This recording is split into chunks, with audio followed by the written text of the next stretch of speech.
On a quiet November evening in 2011, a man was walking home from work along a bike path. Just a mile from home, a woman on a bike discovered him lying unconscious. But this wasn't an accident. He had been brutally attacked with a heavy blade, almost decapitated.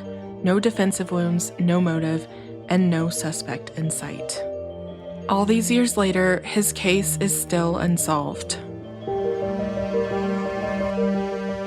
Welcome to Morbid Outdoors, the podcast that ventures deep into the shadows of the wild. Here, we unravel the mysteries of missing persons, explore spine-chilling legends, and share the most morbid stories that nature has to offer. From the depths of the dense forest to the highest mountain peaks, we'll uncover the secrets that lie hidden in the great outdoors. Join us as we navigate the eerie, the unexplained, and the terrifying. So if you dare, grab your gear and let's embark on a journey into the unknown. This is Morbid Outdoors.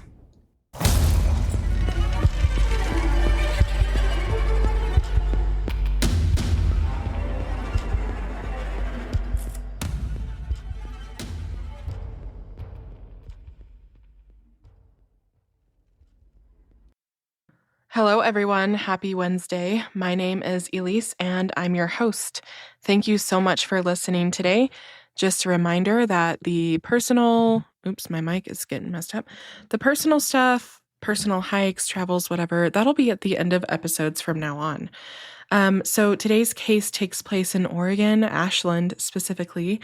I used to live in Medford, and Ashland is super close, so I visited there often. I had a friend that lived there, actually multiple friends that still live there. And when I moved there, I was warned about the bike path before I moved. My stepdad warned me it wasn't safe, and then I had coworkers say, if you use it, just be careful. And now I know why. And I was told this story when I lived in Oregon about 4 or 5 years ago. So the town of Ashland is located along the I-5 at the tail end of Oregon's Rogue Valley. It's like 45 minutes from the California border. It is southern Oregon. It's known for its idyllic scenery and the yearly Shakespeare Festival that brings many to its town. It's considered a quiet city, and it's an ideal spot for retirees. And murder is a very rare thing to happen in Ashland. And that's part of the reason why today's case is so jarring, because of, first of all, it's just the sensationalism behind it of someone almost being decapitated and then it being unsolved. And I have multiple friends that have taken travel contracts in Ashland, and all of them have likened it to Stars Hollow from Gilmore Girls. Now, I have never seen Gilmore Girls, but that is kind of the vibe that it gives. It's just a small, cute little town. In 2020, the city's population was just over 21,000 people. It's home to Southern Oregon University and the Oregon Shakespeare Festival. These are important to Ashland's economy, which also depends on restaurants, galleries, and retail stores that cater to tourists. Lithia Park and Ashland Creek, historic buildings, and a paved inner-city bike path trail provide additional visitor attractions. Now we're going to go way back for the first people that lived in this area. So prior to the arrival of white settlers in the mid-19th century, the Shasta people lived in the valley along Ashland Creek, approximately where today's city is located. Early Hudson's Bay Company hunters and trappers following the Siskiyou Trail passed through Ashland back in the 1820s, before it was a city. In the late 1840s, mainly American settlers following the Applegate Trail began passing through the area, and by the early 1850s, the Donation Land Claim Act brought many to the Rogue Valley and into conflict with its indigenous people. These often had violent clashes known ultimately as the Rogue River Wars, and those continued until 1856. Now, part of the reason why Ashland was so popular back then is because gold was discovered in the 1850s at Rich Gulch, which is a tributary of Jackson Creek. And that is actually kind of where Jacksonville is today, Jacksonville, Oregon. Settlers arrived in the Ashland area in January 1852, following that gold strike. Anybody wanted to get in on the action as soon as possible. Now, in 1887, Portland, Oregon, and San Francisco, California were joined by rail at Ashland. And until 1926, when most rail service began taking a different route, Ashland thrived on the railway trade of local products, including pears, peaches, and apples. Now, the place we are specifically mentioning today is the bike path. It's a hiking and biking path. It's called the Bear Creek Greenway, and it begins in Ashland near the intersection of West Nevada Street with Hellman Street, close to the confluence of Ashland Creek, around kind of where Lithia Park is. And I'm saying all these things you might never have visited, but you can look up maps. The bike path is a huge part of Ashland. The path is 18 miles or 29 kilometers, and it follows Bear Creek between Ashland and Central Point. It passes through Talent, Phoenix, and Medford. Now, All Trails says it's 19 miles, but on other websites I found 18, so 18, 19, I don't think an extra mile really makes a lot of a difference in this case. So the cool thing about this bike path is that there are 7 official parks that the bike path goes through, and there's parking in all of these parks. There are many other entry points, so like if you look at a map, you can enter this bike path from a lot of different places. It's not like you park at one end and you have to finish at the other. There's parks, there's entrances, it goes like under an underpass. So it is a really cool bike path, and a lot of people use it for biking, hiking, walking their dogs, walking their kids. It gets a lot of use, like every day. There are a lot of really positive reviews online about this bike path, but I wanted to include 2 negative reviews because honestly, this case is unsolved, and I feel like I need to address what the bike path struggles with. And it struggles with unhoused people living on it. And Medford has a problem with this, and this is what some of the reviews say. Quote, lots of bums and drug addicts, plus it's paved next to a highway. Fuck that, I prefer the mountains away from all that. The other review says, this paved trail is riddled with hobo camps. It is a pretty creekside trail with various city parks along the way.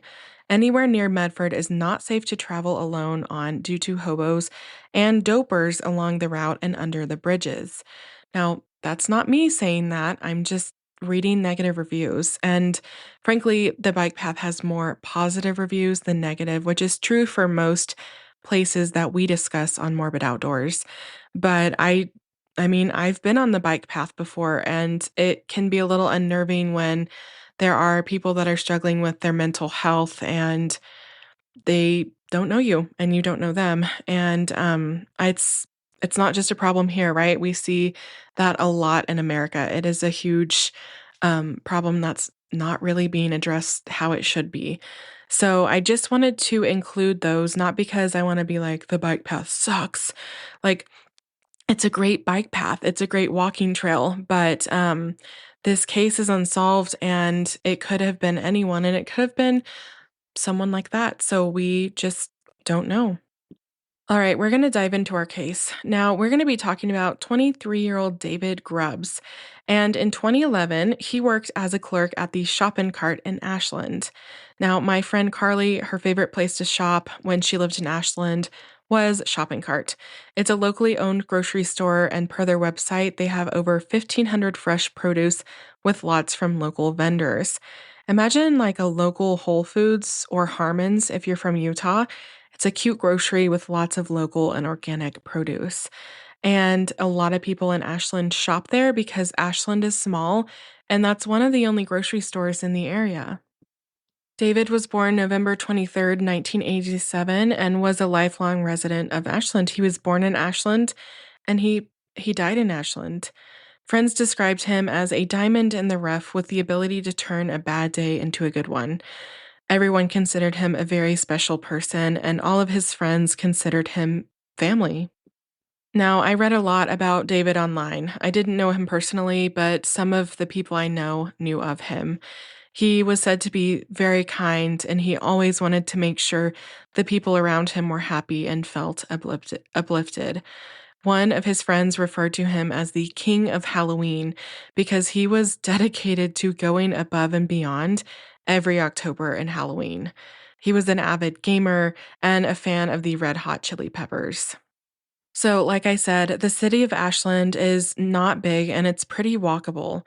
It's a very charming town and it looks like it belongs in a movie, and it's been featured in several movies. Basically, their homicide rate is one homicide every 7 years. And because Ashland is pretty walkable, David would actually walk home on the bike path from his shift at Shop and Cart. And on November 19th, 2011, David left work. He walked the same way he always did.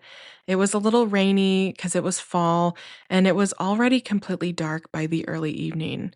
And on this date in 2011, the sun would not have set even an hour before David's walk home. So he was basically walking home in the dark, but just dark. It wasn't even like pitch black yet. Now, Ashland police received a call not long after David got off about a body in Hunter Park, which is along the bike path. Now, the woman who called the police, she came across the scene and she saw a man leaving the scene. So she instantly called 911. And by the time officers were on the scene, paramedics had already declared David dead of apparent gunshot wounds. Now, she saw this man lying lifeless and she saw someone getting away. So she did see, maybe not identified who it was, but she did see presumably the attacker leaving the scene of the crime. Now, upon closer inspection, the detective on the scene noticed deep slash wounds on David's neck. He had nearly been decapitated. Apart from that, the scene was devoid of any immediate clues. What evidence was present was quickly bagged up as not to be compromised by the intensifying rain. So if you can imagine, it's cold, it's rainy, David's walking home from work, and he's attacked by an unknown assailant. And this attacker almost decapitates him, and he's killed instantly. I just find this case so bizarre because it's still unsolved, even though someone called and stumbled upon the scene within maybe minutes or seconds from this taking place. And although David's body was discovered quickly with no known witnesses, there's little to no evidence to point any specific direction. Now, they did think initially that it was gunshot wounds, but on November 22nd, 2011, which was 4 days after the discovery, the Ashland Police Department had a press release and stated that an autopsy was conducted and that his death was ruled homicide. Now, I don't think homicide. He was nearly decapitated, so I think everybody already knew it was homicide. But the autopsy revealed that the cause of death was not gunshot wounds, but it was multiple sharp force injuries to the head and neck, causing near decapitation. The weapon was believed to be a very sharp, possibly medium to large sized edged weapon. To me, what they're describing is a sword, honestly. I don't think that the police wanted to say it was a sword because they really didn't know, but in my opinion, if you read through the press release, it sounds like they're saying that he was killed with a sword. This kind of was a cold case from the beginning, and through the end of 2014, this is the only information that was released to the public about David's murder. It appears that there was no movement, or at least none noteworthy movement, occurred between when David was murdered and the end of 2014. They really kept a tight lip on this and still do. And I don't know if that's because they know things and they're waiting on the person to be caught, or if they just don't have anything at all. Understandably, David's murder sent shockwaves through Ashland for multiple reasons. He was a young, well liked member of the community. He didn't have any known enemies, and he had been taken in a act of senseless violence, like unthinkable violence. The attack wasn't just brutal, it felt bizarrely random. He was killed along the popular path in a city park, just steps away from an elementary school. So, Like, it's crazy to think about. This path is used a lot. There's schools nearby. People are playing on playgrounds, and it's just such a crazy spot for such a brutal attack. I just want to point out that David probably wasn't an easy target either, because he was over 6 feet tall and physically fit, so he seemed capable of defending himself. He spent his time with a circle of musicians and artists, and really, he didn't have any enemies. No one could figure out any motive behind why someone would want David dead. So the sheer strangeness of this case, it left people uneasy, with some whispering the most chilling theory of all, that it might have been a thrill kill carried out without motive, reason, or warning. Now, from the very start, police threw every resource they had at solving David's murder, but the trail was cold almost immediately. With little evidence to work from, investigators speculated that the weapon might have been a machete or sword, and a forensic expert examined the wounds in hopes of confirming it. Friends, coworkers, and acquaintances were all interviewed, yet no one emerged as a viable suspect. The woman who discovered the scene was cleared early on, and while she's seen a man leaving the park, she could not identify that man that she saw. And even at one point, detectives even explored a strange lead linking the killing to imagery from the Assassin's Creed video games, which David enjoyed and played a lot, but that lead quickly fizzled out. And that's like one of the top things people talk about when they reference this case is the video game aspect of it all, but police don't think that had anything to do with David's slaying. Then, in January 2015, police announced a possible suspect. In 2012, a man in Aloha, Oregon, was brutally murdered and dismembered by his housemate, Christian De Laurentiis. He was a known heroin user and serial bank robber, and he carried out crimes all along Oregon's I-5 corridor, including robberies in the Rogue Valley. To this day, he remains the only publicly named person of interest in the murder of David Grubbs. Although police haven't said what links him to David's case beyond his original criminal history. Basically, police say he's a person of interest, but we're not really going to say why, except for he's been known to commit crimes in the area. Now, the story is, of him murdering his roommate is equally gruesome to that of David's. Detectives learned that Christian was in fact a bank robber, and his roommate occasionally participated as Christian's getaway driver until he had had enough. After his roommate threatened to expose Christian as a bank robber, Christian murdered his roommate, dismembered him, and stored his body parts in their freezer. Now, Christian was caught, and when he confessed to what he had done, he confessed it to his brother. His brother then shared with the family, and their stepfather is the one that called the authorities. And I think this is why police link Christian to David's murder. It was discovered through an investigation that Christian was living in Ashland at the time of David's murder and left town shortly after. For specific reasons unknown, in 2015, the Ashland Police Department officially announced him as a person of interest in David's case, though they never have said that he's a formal suspect. That's pretty much all that police had. Basically, the last update was in 2015, and now, nearly 15 years later, David's case still remains unsolved. His killer has never been caught, and justice has yet to be served. In November of 2021, the Ashland Police Department posted to Facebook, and they said, November 19th, 2021 marks 10 years since David Grubbs was murdered in Ashland. The prayers, thoughts, and hearts of every member of the Ashland Police Department and all Jackson County law enforcement remain with the Grubbs family and the Ashland community. This case will remain open in hopes that more information becomes available.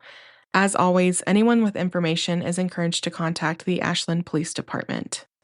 Then, in February 2022, David Grubbs' memorial, which was placed along the central bike path near Hunter Park, it was found vandalized for the second time since his 2011 murder. Now, the steel cross at the site had been uprooted, and the tribute monuments were destroyed.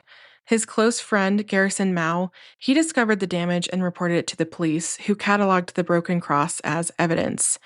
In response, Garrison, with the help from his parents, restored the site over a weekend. They cleared debris out, they replanted daffodils, rebuilt the memorial's base, and included a personal touch, a bag of sunflower seeds, which is a nod to David's fondness for sunflower seeds. Garrison expressed hope of working with the city council on security improvements, possibly even installing a security camera to protect the memorial going forward. So, this is something we see often when people destroy grave sites or memorials. I personally do not understand why anyone would do that. I Do I think it was the killer? No, I just think it was some lowlife or teenager who doesn't have respect for anybody else but themselves. And so I don't think like the murderer came back just to destroy his memorial. I just think it was someone that was being stupid and inconsiderate. Now, more recently in 2024, there were two new detectives assigned to David's case. With new detectives looking into leads, Ashland Police Department hopes someone comes forward with something to crack open this case and bring some sort of closure or answers for David's long suffering loved ones. Okay, I'm going to go down a rabbit hole and tell you what I found on Reddit. Now, we all know Reddit is anonymous. Anyone can say anything, so don't take this as gospel, but just take it that I found this on Reddit and I wanted to share. So, someone on Reddit says that the consult from FBI Profilers podcast reviewed this case over two recent episodes. They seem to agree that this was some sort of thrill or fantasy lived out kill. They also think somebody would recognize the killer's personal interest in different types of knives, as the knife fetish would stand out to those who knew him. They're talking about the killer. They might think it's just weird, but it is something to note about that person.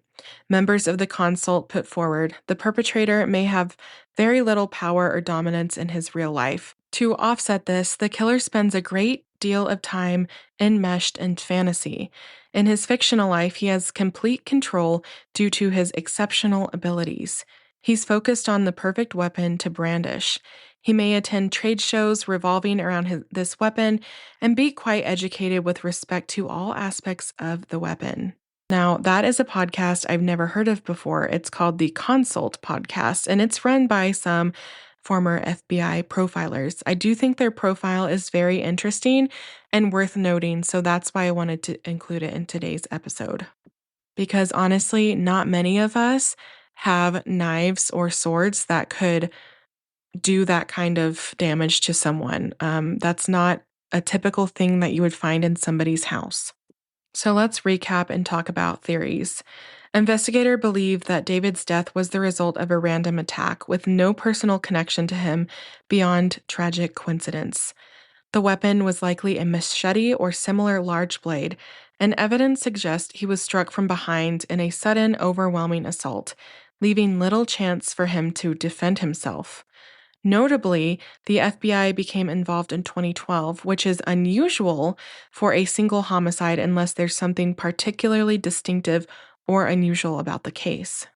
Now, in terms of theories, some locals believe that a transient may have been responsible, but I just don't think it was a transient. I think that Ashland is small and scenic, and it's known for stopover for travelers, not just the homeless, but groups and individuals passing through on the PCT or living a nomadic counterculture lifestyle. You'll often see painted vans, converted buses, and people who stay for a season before moving on. And if the killer was one of those passerbys, it would explain why the crime remains unsolved, because they might have had no real ties to the community or Ashland and was able to leave shortly after. I think this is probably the most likely scenario. One of the first responding officers on the scene called this case, quote, an open wound for the family and for the community. So where does that leave us? A young man was murdered on his walk home. No motive, no weapon, no arrests. And it's easy to assume this was random, that the killer was someone passing through. But that doesn't make it any less terrifying. In fact, it just makes it worse. Because if someone could commit a crime this violent and vanish without a trace, who's to say it couldn't happen again? Ashland has not forgotten, and neither should we. The reason why I wanted to cover this case is because it does not get a lot of media attention. It has not gotten a lot of media attention because it went cold so fast and there are very few suspects. So please share this case, talk about it, look it up, read it, share it on your Facebook, on Instagram, whatever. David's family needs answers, and the person who murdered David needs to be brought to justice. I know that I don't have a very big reach. This is a very small and amateur podcast, but whatever I can do to highlight these smaller, unknown, unsolved cases, I'm trying to do my part, right? So also, I want to mention there is a $22,000 reward for outstanding information leading to the arrest and conviction of the person or persons responsible for David Grubbs' murder. Information can be submitted at 541-482-5211 or anonymously at 541-552-2333. Or you can call the Ashland Police at 541-488-2211. You can also call or text Crime Stoppers of Southern Oregon at 1-800-850-0580 and refer to case number KTVL 12-25-18, and you may remain anonymous. As always, recreate responsibly and remember, sometimes the great outdoors aren't always great. Thanks for listening to Morbid Outdoors. If you're enjoying what you're hearing, make sure to subscribe to the show on your favorite podcast platform. It's free, easy, and it helps us out immensely. When you subscribe, you get updates on our latest episodes, and it also boosts our visibility, making it easier for other curious souls to find us. Another great way to support Morbid Outdoors is by leaving us a review. Whether you're on Apple Podcasts, Spotify, or wherever you listen, a quick review helps us know what you love about the show. Find us on Instagram and Facebook at Morbid Outdoors Podcast. You can email us case suggestions and your campfire stories at morbidoutdoorspodcast@gmail.com. Thanks so much for the support, and I'll see you next time.